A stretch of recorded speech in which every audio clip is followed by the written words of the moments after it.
Listen in.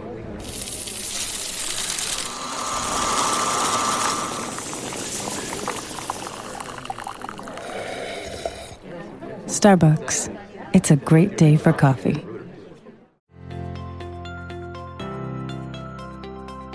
Hello, and welcome to Dyslexia Devoted, the podcast dedicated to building awareness, understanding, and strategies to help those with dyslexia. I'm your host, Lisa Parnello, dyslexia therapist and founder of Parnello Education Services. Join me as we dive into today's episode of Dyslexia Devoted. Hello, and welcome to episode 117 of Dyslexia Devoted, Picking Our Dyslexia Battles. I'll be honest, I was really tempted to not do a podcast episode this week. There's so much going on. With it being Dyslexia Awareness Month, I have been going all in on so many things with the Dyslexia Awareness Challenge from last week's episode, which you're still welcome to sign up for at any time. That's an ongoing thing. And then this weekend, we have the 3 Keys to Success with Dyslexia Masterclass. So that is the completely free masterclass for parents and educators to learn all about helping kids with dyslexia and learning differences. It was originally only supposed to have 2 sessions, Saturday and Sunday. And then we had such an overwhelming response from people around the world. We're up to, I believe it's 230 people from about 17 different countries, which is dumbfounding to me because I'm a teeny tiny business of one. And so I'm so excited about all those things. And we ended up actually having to add an extra session. So that masterclass is also now going to be on October 14th as well. So now it's available on Saturday, Sunday, and Monday so that there are different opportunities for different times because the Saturday session is actually almost sold out already, which is completely blowing my mind. And I'm so excited that you guys get to log in and ask your questions live and learn some new things. And it'll be so much fun. But it did mean that I'm really tired this week. But part of those things that are making me tired, I decided would be a good inspiration for a podcast episode for all of you guys to listen to. A week or 2 ago, I was asked to do a Decoding Dyslexia parent support group and was working with some of the parents and doing a little training with them. And then at the end, there were some questions. And one of the questions was, what do we do with fighting with the districts? And I gave my really honest answer. You got to pick your battles.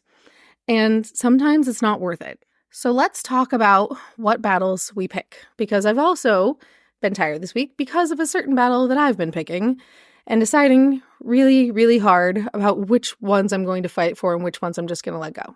At the start of the school year, it's always a new set of routines for kids to get into with new teachers and new educators and different schools if they change schools and what the expectations are. And sometimes it's not really a smooth transition. And so we have a couple different kids who are having a really bumpy start to the year. A lot of times, it's because they're not getting enough support. And then it causes emotional dysregulation or stress or anxiety. And then I often get the wrath of that. Not that I care. The kids are welcome to give their wrath on me and let me know how awful school is. That's why I'm here. I'm their support system. But it crushes my soul when I hear it. There's one of the kids who they wanted to take away his time with me because it is during the school day. So yes, it does conflict with a few things. But their solution was to take away 2 hours of one-on-one intensive intervention to have an aide without any training sit next to him in class. I cannot possibly tell you how terrible of an idea that is. Can you imagine a child getting 2 hours of individual support and the plan is just to have, essentially a babysitter sit next to him in class? How is that better? How on earth is that going to make this child make more improvements faster? Because I can tell you, working with kids in education for years, nothing goes faster than one-on-one instruction. Sitting a kid in a class with 25 other kids with a whole bunch of other things going on when they're severely behind does not actually make them improve faster. So that is a battle I picked. And it was rough on me a bit emotionally because the school said very, very unkind things about me. And that's just always hard. Even when you know it's wrong and it's not quite accurate, they just don't like somebody going against their plan of their system of how they think things should work, even if their system isn't working. So that was a tough battle this past week that I didn't really enjoy, but it was a battle I chose to pick anyway and take the consequences because in the world of this student, I know what that kid needs. His parents knows what he needs. And we really fought to keep his needs being met because it was something that is not negotiable in our world. You have to know how to read. Like, that is not an optional thing on this planet. You have to be able to read. You can completely fail the 5th grade and you will survive your life just fine. But if you can't read, you will not survive your life, at least not in modern American society. And I've had a few other kids really struggling this year too, where they're not getting any accommodations. And then they're going into complete meltdowns over the fact that all the support they were getting last year, because last year's teacher was pretty accommodating and allowed them to use their accommodations, and then this year's teacher is not. So these are battles that I choose to fight. The ones where there is an immediate difference that we can make to make this child's life better. Now, here are the battles I do not pick to fight.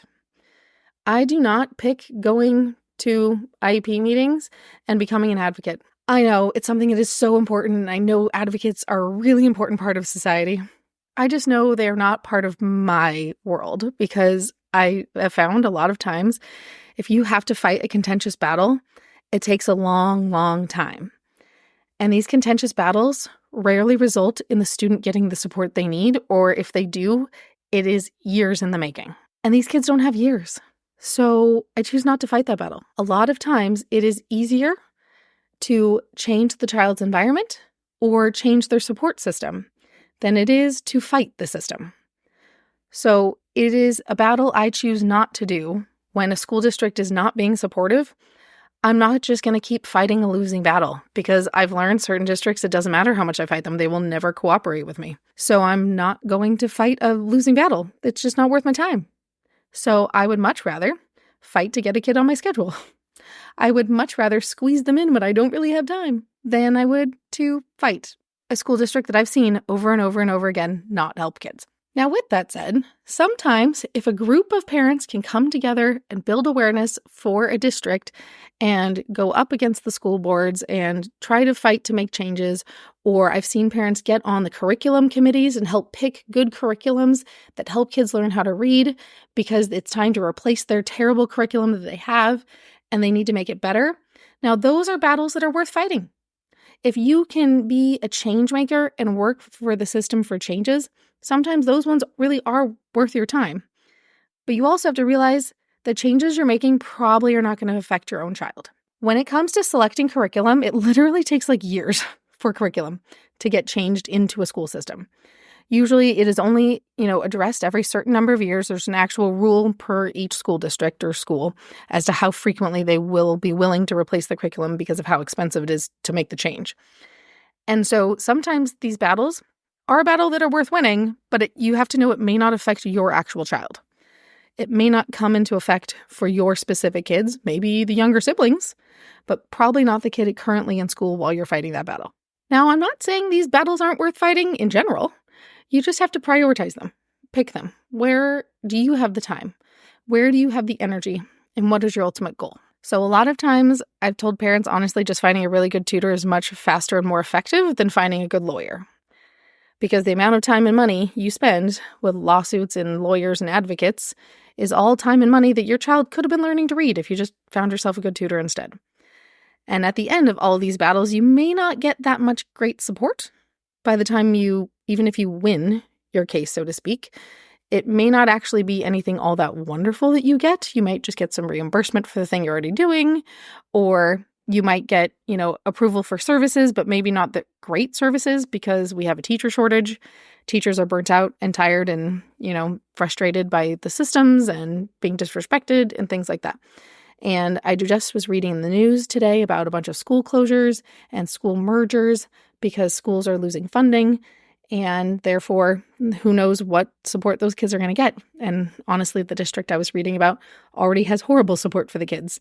So when you hear about half their schools getting closed, okay, half might be a bit dramatic, but a lot of schools getting closed, that support is probably going to dwindle even more. And that's really hard to see. So as you are going along, it is important to fight your fight. And you just have to know what that fight is and why you're fighting it. Because I've seen certain parents be really gung-ho into fighting with the district and being all in on 2 years worth of legal battles. And all those legal battles didn't actually help their kid. Nothing has actually changed for that child's life. Or if it does make a change, we've now got 2 years of deficit that added to the emotional stress that, you could have been doing something different to get the support. So what support do you even ask for? That is a great question.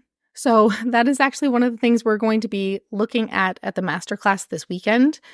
It's at parnelloeducation.com/masterclass. And in the masterclass, we'll be going over what are the 3 keys to success with dyslexia so that you know what are the kinds of things you should be asking for. What are the things that as a parent or educator you should try to get implemented into your school? Because it's not just a parent issue, it's also an educator issue. A lot of times educators don't have the power to choose what the curriculum is. A lot of times educators don't know what the correct curriculum is, they just know the one they have isn't really working very well. While I'm not advocating for any specific curriculum, we can look at what are the specific types of strategies that we need to have implemented that really help kids with dyslexia learn how to read and be successful. So I'm going to go pick my battles for today, which is to not keep talking forever so I don't have to go edit a ton of things on this podcast before I hit publish today. So to recap our episode, first, I'm so excited to see so many people participated in the Dyslexia Awareness Challenge. We had over 200 people go through it, and it is at parnelloeducation.com/challenge, and you can sign up at any time. It does not have to be during October when I'm releasing this episode. This weekend, we also have 3 different options for the different times that you can join the 3 Keys to Success with Dyslexia Masterclass. So go to parnelloeducation.com/masterclass and pick which session time works great for you, because I would love to see a few more of you guys there. And then the other big thing is picking your battles, deciding what is your ultimate goal and is the battle that you're fighting going to get you there? What is the immediate need and how are you going to address the immediate need? And sometimes it is worth picking the long-term fight because there are other kids coming behind your kid. So if your kid didn't get the help they needed, or your students, if you're the educator, not getting the curriculum that you need in your classroom, pick your fight and decide, how can we get on curriculum committees? How can we help the schools improve for future kids? Because it is a slow process, but it is a process we have to fight sometimes. All right, that's it for today. Be sure to come join the challenge and the masterclass. They're linked in the show notes here. And I'll also be sending them out in the weekly newsletter, okay? That's it for today. See you next time. Thanks for tuning in to today's episode. If you want to learn even more about dyslexia, check out parnelloeducation.com/courses. See you next time.